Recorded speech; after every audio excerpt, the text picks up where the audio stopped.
Debout et en silence, les reins sains et le bâton à la main, le cœur partagé entre la crainte et l'espérance, les Israélites attendaient le décret royal qui devait les chasser du pays d'Égypte.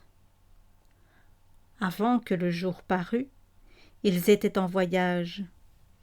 Durant les plaies, alors que leur oppresseur tremblait de terreur, prenant confiance, ils s'étaient peu à peu rassemblés dans le territoire de Goshen, ce qui avait facilité l'organisation et le contrôle de cette multitude flottante, de telle sorte qu'au moment du départ, et malgré la soudaineté de la fuite, elle se trouva divisée en compagnies placées sous la conduite de leurs chefs respectifs.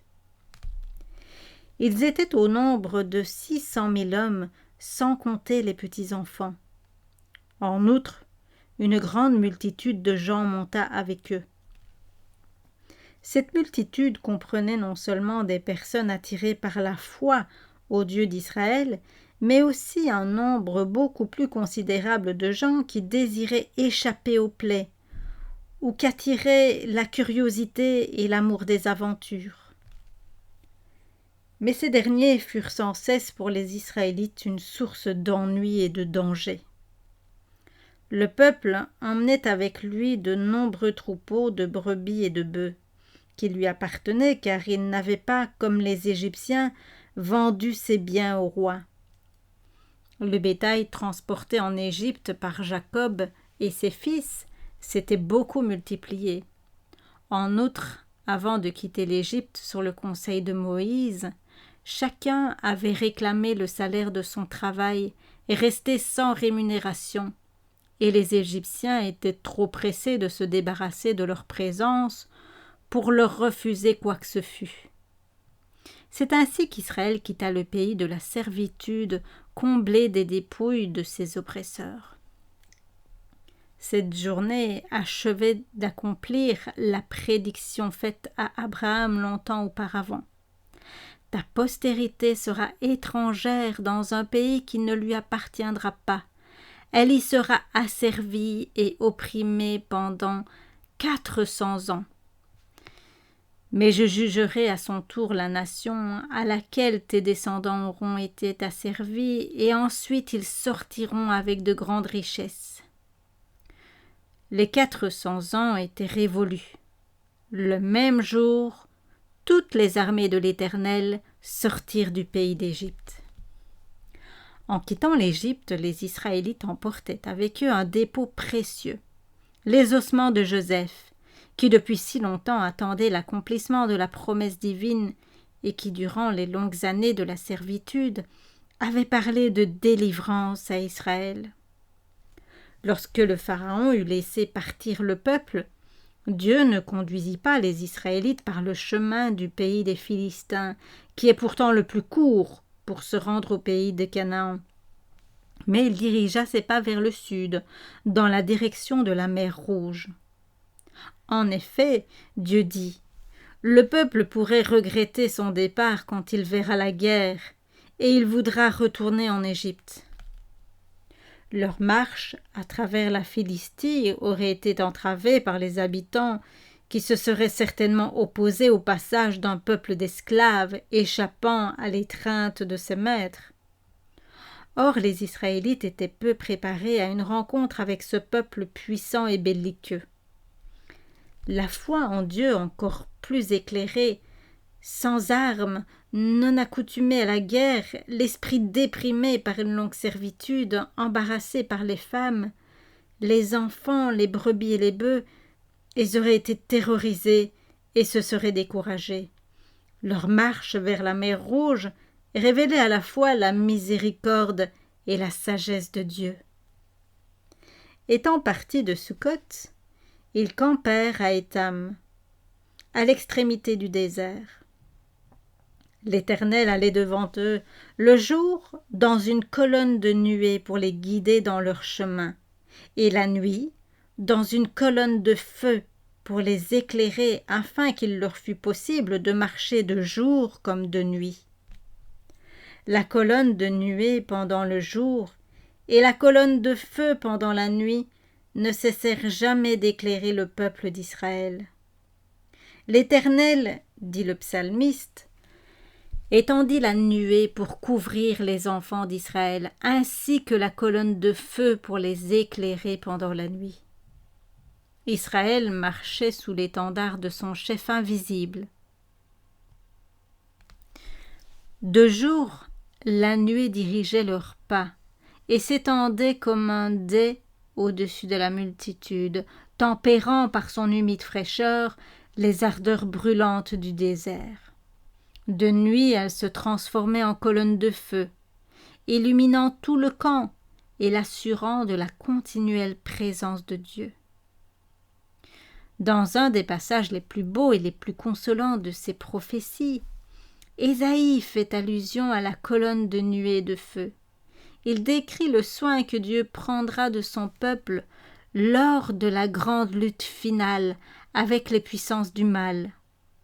Sur toute l'étendue du mont Sion, sur toutes ses assemblées, l'Éternel fera lever pendant le jour un nuage environné de fumée, et pendant la nuit l'éclat d'un feu flamboyant, car un dais abritera toute sa gloire. Il y aura une tente pour donner de l'ombre pendant le jour, contre la chaleur, et pour servir de refuge et d'asile contre la tempête et la pluie. Le long défilé des Hébreux traversait une plaine inculte et déserte.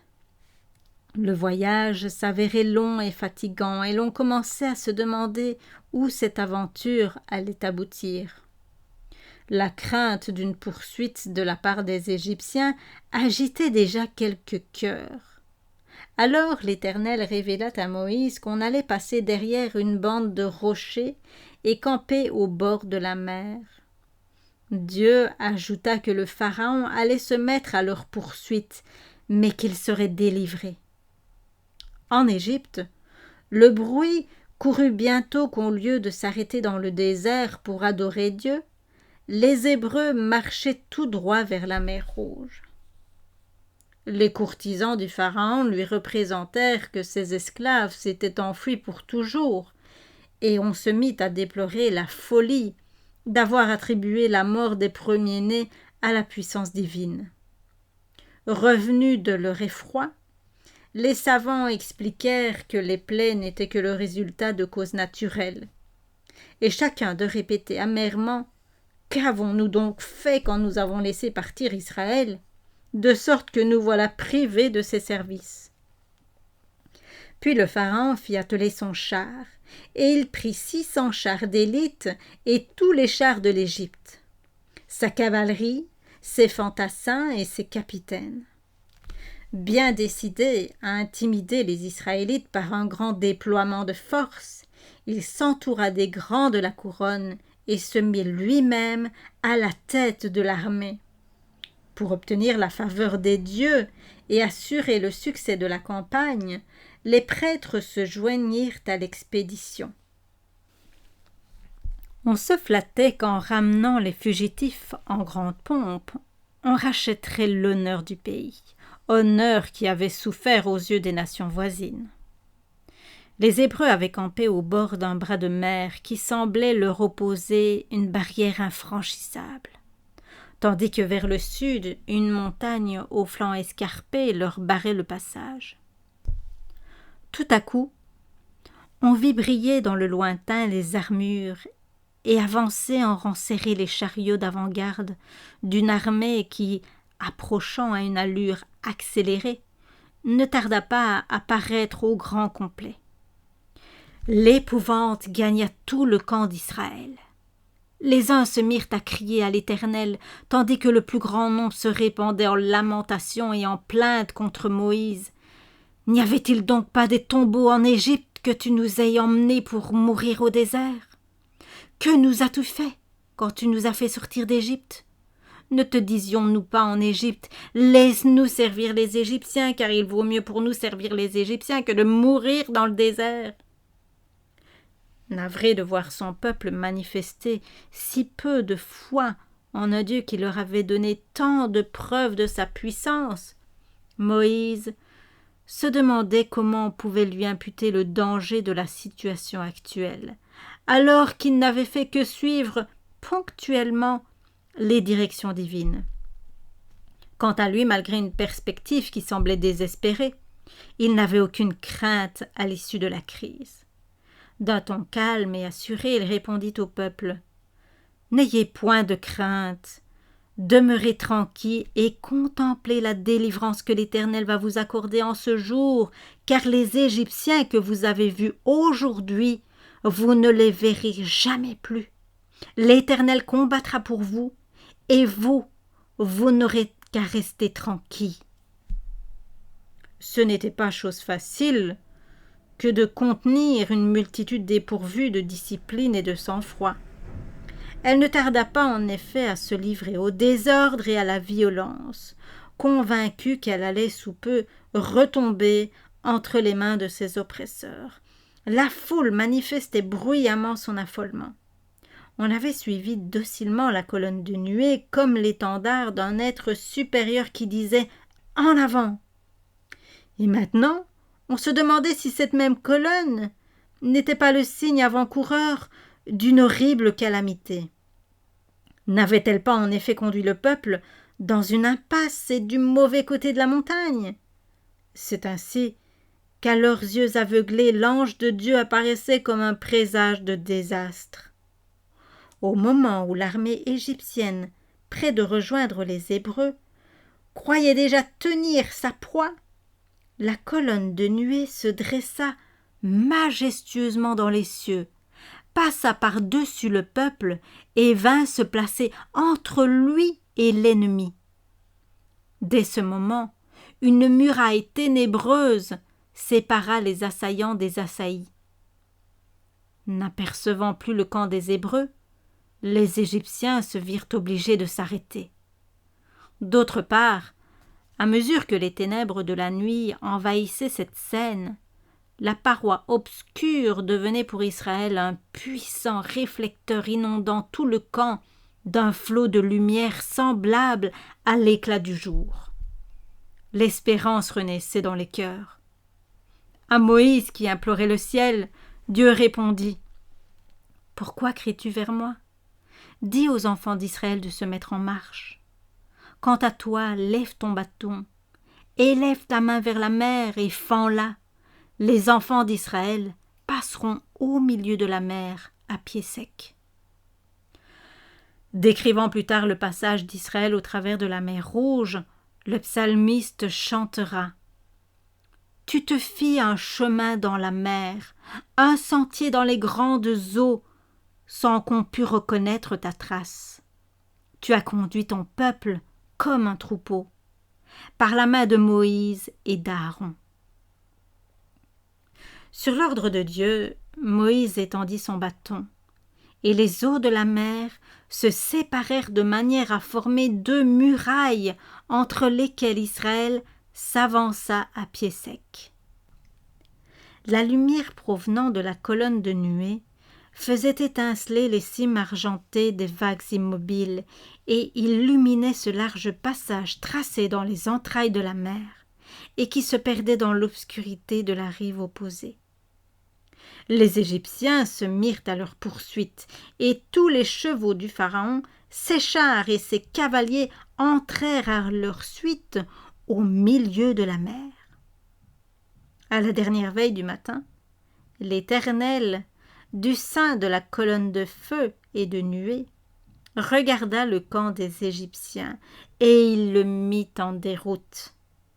À leurs yeux étonnés, la nuée mystérieuse s'était changée en une colonne de feu d'où jaillissaient des éclairs et les roulements du tonnerre. Les nuées se répandirent en torrents d'eau, les nuages lancèrent la foudre, et tes flèches volèrent de toutes parts.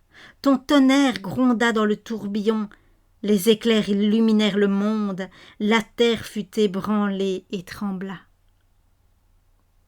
La confusion et l'effroi envahirent le camp des Égyptiens. Enveloppés par les éléments en fureur, où ils reconnaissaient la voix d'un Dieu irrité, Ils voulurent revenir sur leurs pas et regagner en hâte le rivage. Mais Moïse, ayant étendu sa main à nouveau, les eaux accumulées, frémissantes, rugissantes et avides de leur proie, s'abattirent avec fracas, engloutissant l'armée égyptienne dans leur noire profondeur. Quand le matin parut, les Hébreux purent contempler tout ce qui restait de leurs puissants ennemis. Des cadavres enfermés dans leurs cuirasses, gisant sur le rivage. Une seule nuit avait suffi pour délivrer Israël du plus grand des périls.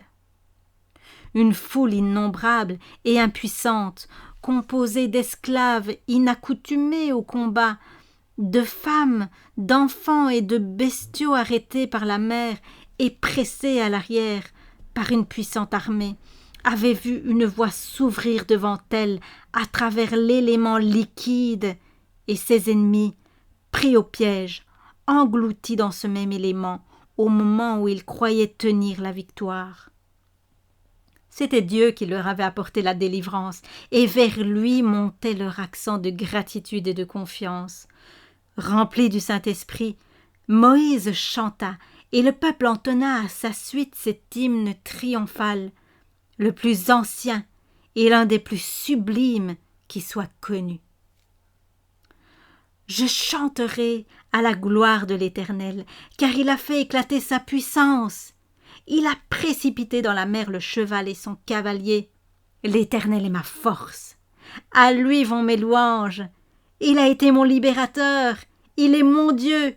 Je le glorifierai. Il est le Dieu de mon Père. Je le célébrerai. L'Éternel est le maître des batailles. Son nom est l'Éternel. Il a précipité dans la mer les chars du Pharaon et son armée, et l'élite de ses combattants a été noyée dans la mer Rouge. Les flots se sont fermés sur eux. Ils sont descendus comme une pierre au fond des eaux. Ta main droite, ô Éternel, a révélé sa puissance. Ta droite, ô Éternel, a écrasé l'ennemi. Qui est semblable à toi parmi les dieux, ô Éternel? Qui est semblable à toi, qui a la sainteté pour parure? Tu as guidé par ta miséricorde ce peuple que tu as délivré. Tu l'as dirigé par ta puissance vers ta demeure sainte. En apprenant ces prodiges, les peuples tremblent. La frayeur et l'angoisse pèsent sur eux. La puissance de ton bras les rendra immobiles comme la pierre, jusqu'à ce que ton peuple ait passé, ô Éternel, jusqu'à ce qu'ait passé le peuple que tu as acquis. Tu les conduiras, tu les établiras sur la montagne que tu leur donnes pour héritage, dans le lieu, ô Éternel, dont tu as fait ta demeure. Chanté par tout un peuple, ce cantique magnifique monta comme le rugissement de l'océan. Ses échos, répercutés par les monts environnants, traversèrent la mer et le désert. Les femmes d'Israël, Marie, sœur de Moïse, en tête, le reprirent en s'accompagnant de danses et de tambourins. Cet hymne ainsi que la grande délivrance qu'il commémorait fit sur le peuple hébreu une impression ineffaçable. De siècle en siècle, il fut chanté par les prophètes et les chantres d'Israël pour proclamer que l'Éternel est la force et la délivrance de tous ceux qui se confient en lui. Mais ce cantique n'appartient pas au peuple juif seulement. Il annonce la victoire finale de l'Israël de Dieu et la destruction future de tous les ennemis de la justice. Saint Jean, le prophète de Patmos, contemplant sur une mer de verre mêlée de feu les vainqueurs revêtus de robes blanches et munis des harpes de Dieu, les entend chanter le cantique de Moïse, serviteur de Dieu, et le cantique de l'agneau. Non point à nous, ô Éternel, non point à nous, mais à ton nom donne gloire, car toi seul tu es bon et fidèle. Tel est l'esprit dont est pénétré le cantique de Moïse et qui doit animer tous ceux qui aiment et craignent Dieu. En nous arrachant à la servitude du péché, Dieu accomplit pour nous une délivrance plus grande encore que celle des Hébreux au bord de la mer Rouge. Semblable aux cohortes d'Israël, nous devons à haute voix et de tout notre cœur louer Dieu pour ses merveilles. Ceux qui réfléchissent aux bontés insignes du Seigneur sans perdre de vue ses dons plus ordinaires feront éclater leur voix en chants d'allégresse. Les bienfaits que nous recevons quotidiennement de sa part, mais par-dessus tout la mort de Jésus qui a mis à notre portée le bonheur et l'atmosphère du ciel, doivent être pour nous le sujet d'une constante gratitude. Quelle compassion!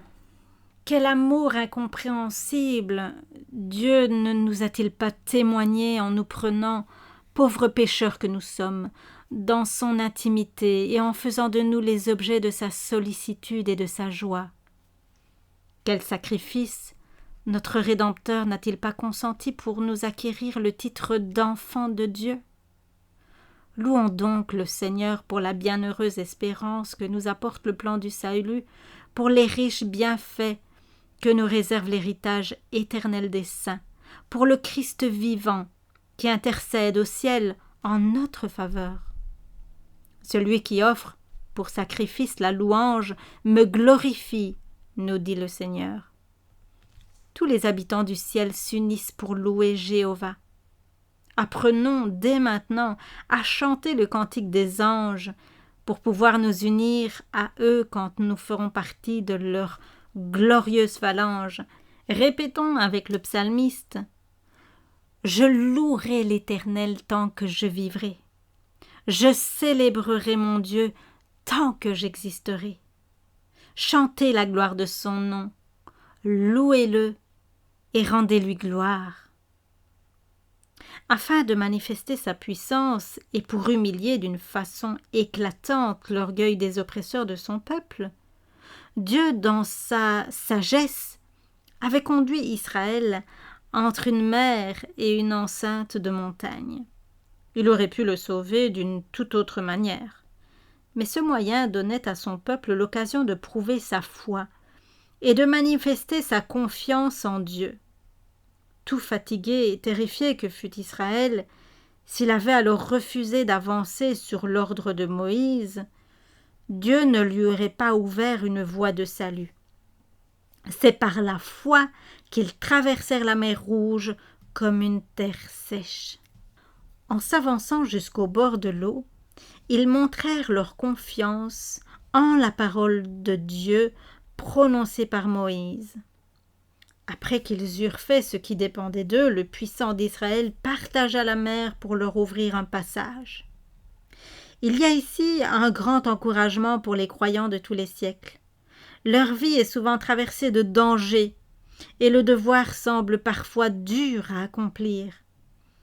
Leur imagination dresse devant eux une ruine inévitable et derrière eux l'esclavage ou la mort. Et cependant la voix de Dieu est claire, qui leur dit « Marche ».